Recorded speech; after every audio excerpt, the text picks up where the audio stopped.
मित्रों, आज का हमारा जो थंबनेल है, विभिन्न मूलांक वाली स्त्रियां कैसी होती हैं, आज इसके बारे में बात करेंगे। मित्रों, आज हम न्यूमरोलॉजी अंक ज्योतिष से के संदर्भ में कुछ बात करने वाले हैं। आज हम मूलांक की बात करेंगे। तो सबसे पहले तो आप ये समझ लीजिए मूलांक और भाग्यांक में दोनों में अंतर क्या है। इसे एक उदाहरण लेकर के मैं समझाने का प्रयास करता हूँ। मित्रों, जन्म तिथि के दिनांक, माह, वर्ष व शताब्दी के सभी अंक जब आपस में जोड़ दिए जाते हैं तो प्राप्त योगफल भाग्यांक कहलाता है। इसका एक उदाहरण हम लेते हैं। मान लीजिए किसी व्यक्ति का जन्म 25 दिसंबर 1982 है, ठीक है। तो 25 दिसंबर जब 1982 है तो 25 को जोड़ेंगे तो 2 और 5 7 हो गया, और 12 को जोड़ेंगे 1982 को जोड़ेंगे तो ये इसका क्या निकलेगा, ये इसका भाग्यांक निकलेगा। लेकिन यहाँ हम आज बात करेंगे मूलांक की।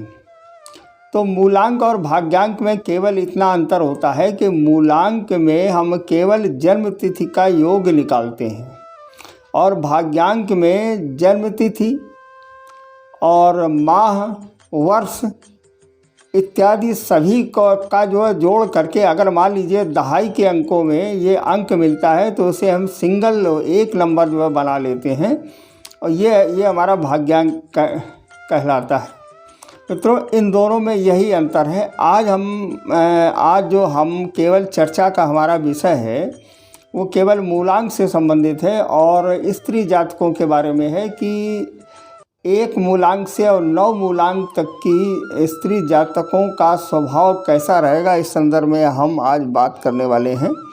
मित्रों, पहले तो हम एक एग्जाम्पल लेते हैं कि मूलांक और भाग्यांक को कैसे निकालते हैं। अभी मैंने बताया था 25 दिसंबर 1982 अगर किसी व्यक्ति का जन्म है तो उसका मूलांक तो 25 माने ये हमारी डेट हो गई, तो 2 और 5 बराबर 7 उसका मूलांक होगा।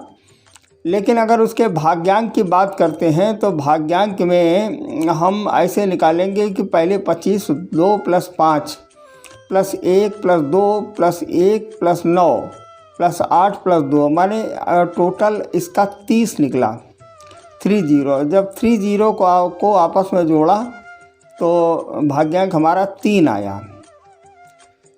तो इस वजह से अच्छा, अब एक तालिका हम आपको दे रहे हैं, मूलांक की तालिका। इसमें आप लोग ये देखिए, जैसे मान लीजिए जिन लोगों का जन्म 10 तारीख को होता है तो उनका मूलांक 10 तारीख, 19 तारीख और 28 तारीख को उनका मूलांक 1 होता है। 10 तारीख को हम जब जोड़ेंगे 1 + 0 = 1 और 19 को जोड़ेंगे 1 + 9 = 10 माने 1 हुआ, और 2 + 8 = 10 हुआ, और 1 + 0 माने 1 हुआ।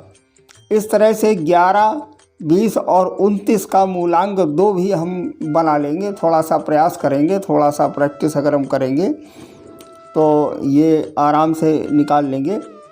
और 12 और 21 का मूलांक 3 बना। 12 का 2 और 1 3, 2 और 21 का 2 और 1 3, और 30 का 3 + 0 = 3।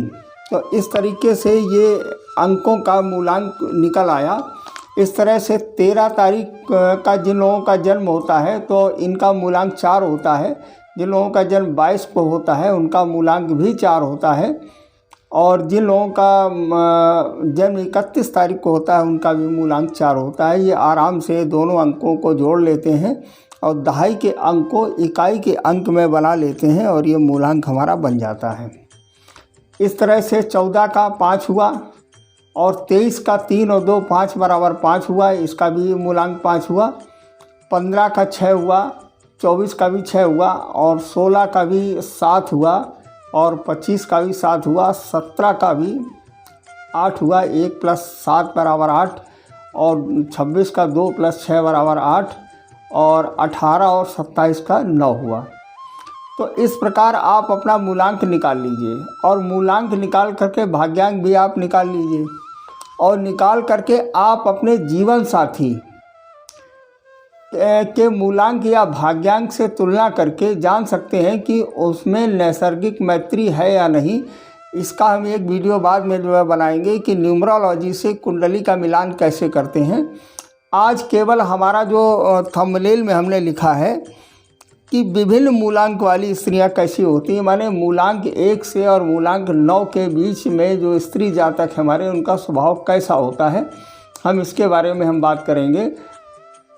तो इनके गुण दोष आदि का विश्लेषण हम जो है करने जा रहे हैं, हम जो है करेंगे और इसे आप देखें। ये चूँकि अनुभव में ये चीज़ें सही उतरी हैं तो वही हम आपको बताने का प्रयास कर रहे हैं। अब बात करते हैं मूलांक 1 की। मूलांक 1 किन स्त्रियों का होता है?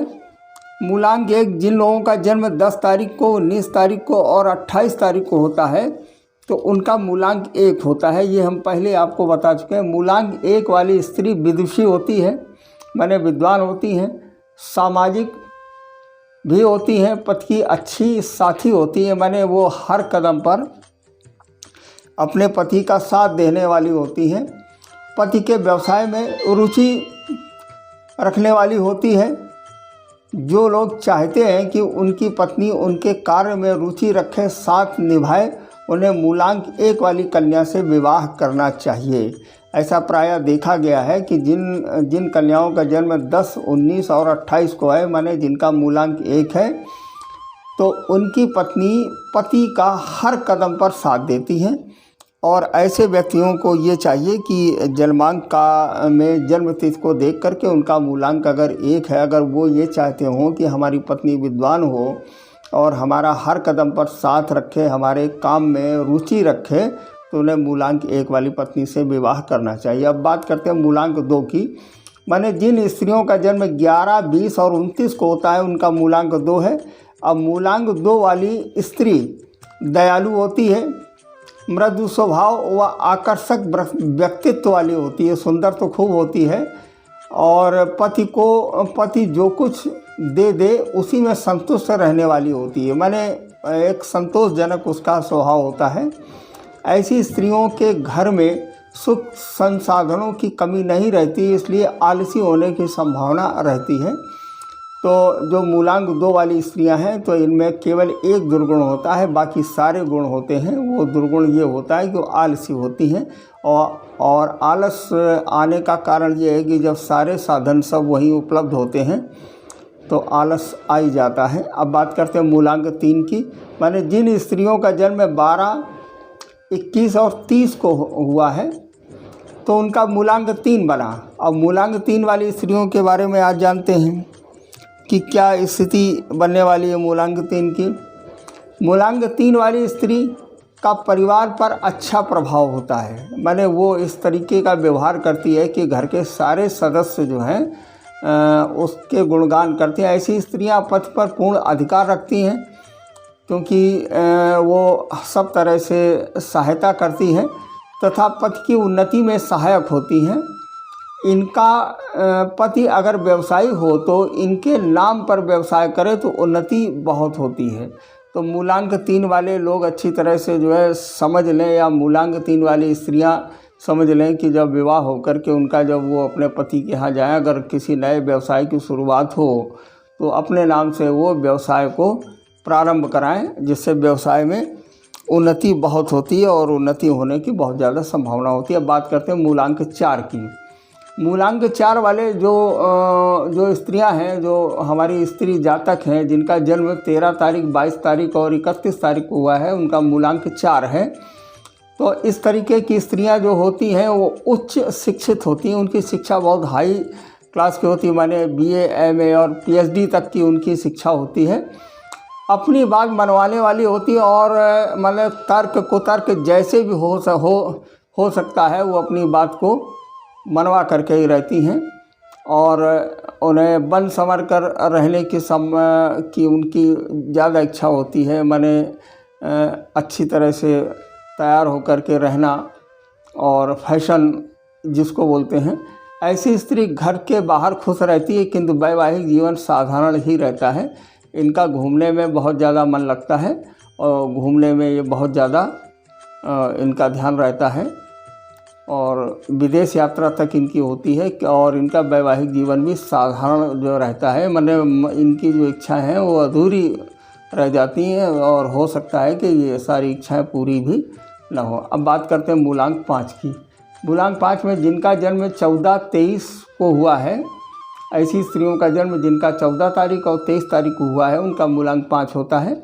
मूलांक 5 वाली स्त्री व्यवहार कुशल होती है तथा परिपक्व मस्तिष्क वाली होती है, माने उसके अंदर उस संकल्प प्रवृत्ति नहीं होती है। जो भी बात कहेगी वो सोच समझ करके उसे बोलना है और जितनी आवश्यकता होती है उतना ही बोलना रहता है। पारिवारिक समस्याओं से ऊपर उठकर विकास कार्यों में रुचि रखने वाली होती है। पति तथा बच्चों की प्रगति में सहायक होती है। इस तरीके मूलांक 5 वाली स्त्रियां बहुत ही सुंदर तरीके से अपने परिवार का पालन पोषण करती हैं। पति तथा बच्चों को, परिवार के अन्य सदस्यों को किसी भी प्रकार से कोई भी तकलीफ़ नहीं होने देती हैं। अब बात करते हैं मूलांक 6 की। जिन लोगों का जन्म 15, 24 और 15 तारीख और 24 तारीख को हुआ है तो उनका मूलांक 6 बनता है। मूलांक 6 वाली स्त्री रूपवती, दयालु होती है। इनमें अच्छी पत्नी व अच्छी माता के सभी गुण होते हैं। ऐसी स्त्री घर को अच्छे ढंग से चलाने की क्षमता रखती है तथा समाज में प्रतिष्ठित व परिवार में सर्वे सर्वा होती है। मतलब इनके अंदर एक आदत ये होती है कि ये सब तरह से एक परिवार पर अधिकार चलाना चाहती हैं और जो कहीं तक ठीक नहीं है, तो इसकी वजह से एक विद्रोह की संभावना भी हो सकती है। तो मूलांक 6 वाली स्त्रियों को थोड़ा सा इस बात का ध्यान जो रखना चाहिए कि परिवार में और भी सदस्य हैं, उनकी इच्छाओं का भी ध्यान रखना चाहिए। अब बात करते हैं मूलांक 7 की। जिन लोगों का जन्म 16 तारीख और 25 तारीख को हुआ है उनका मूलांक 7 होता है। तो मूलांक 7 वाली स्त्री पर्याप्त शिक्षित होने के बावजूद अच्छी आर्थिक स्थिति के लिए संघर्षमय रहती है। मतलब शिक्षा तो उनकी बहुत होती है लेकिन उनके पास पैसे की स्थिति अच्छी नहीं होती। वो ज़्यादा पैसा, हाई पैसे के लिए उनका दिमाग जो है ज़्यादा रहता है और पैसे के लिए प्रयासरत रहती है। ऐसी स्त्रियों को अकेले रहना अच्छा लगता है, इन्हें परिवार में रहना नहीं अच्छा लगता है। इधर शादी होकर के आई और उधर उन्होंने क्या किया, अपना चूल्हा और चकिया किनारे किया, परिवार में तोड़ फोड़ की स्थिति पैदा कर दी। तो मूलांक 7 वाली स्त्रियां ऐसी होती हैं, तो इनसे बहुत ही सावधान रहना चाहिए और इन्हें बहुत ही प्यार से इनसे बात करनी चाहिए। ये दबने वाली नहीं होती, समझाने से ही मानती हैं। हर समय पति इनका ध्यान रखें, इनमें ऐसी चाहत हर समय बनी रहती है। जो मूलांक 7 वाली स्त्रियां हैं वो ये चाहती हैं कि घर में केवल हम ही हैं और हमारा ही लोग ध्यान रखें, बाकी और लोग नहीं हैं। अब बात करते हैं मूलांक 8 की। माने जिन लोगों का जन्म 17 तारीख और 26 तारीख को हुआ है उनका मूलांक 8 होता है। मूलांक 8 वाली स्त्री नियम से चलने वाली होती हैं। मतलब बगैर नियम के उनका कोई काम नहीं होता है कि अगर खाना सुबह उनका 10 बजे तक बन जाना तो बन ही जाना है। कर्मठ होती हैं, काम करने में मजबूत, पति तथा बच्चों के लिए कार्य करने वाली, वह बौद्धिक शक्ति की धनी होती है, माने बुद्धिमान बहुत होती हैं। परिवार तथा व्यवसाय के कार्यों में अच्छी सलाहकार होती हैं। मतलब अगर कोई समस्या सामने आ जाती है तो उसका वो बहुत ही सही ढंग से क्या करती हैं, उसका उत्तर देने में सहायक होती हैं, बहुत ही सोच समझ करके उसका उत्तर देती हैं। अब बात करते हैं मूलांक 9 की। जिन स्त्रियों का जन्म 18 तारीख और 27 तारीख को हुआ है उनका मूलांक 9 बनता है।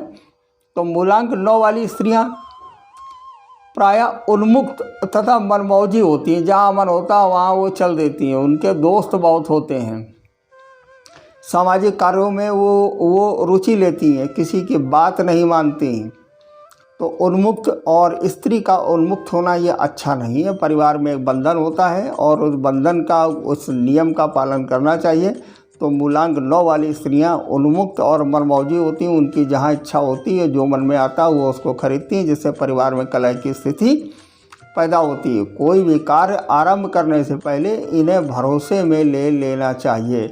तो लिहाजा ये एक सलाह है ऐसे व्यक्तियों को कि जिनका संबंध, जिनकी पत्नियों का मूलांक 9 है, तो ऐसे लोगों को चाहिए ये कि वो अपनी पत्नियों को विश्वास में ले तभी कोई काम करें। जैसे छोटा सा एग्जाम्पल मान लीजिए, अगर कोई गाड़ी लेनी है तो गाड़ी में कलर अगर इनसे पूछ करके नहीं लिया तो क्या है, एक विवाद की स्थिति, एक कलह की स्थिति पैदा हो जाती है। ऐसी स्त्रियों का स्वभाव उग्र तो होता है, उग्र तो होता ही है, साथ वे लापरवाह भी होती हैं।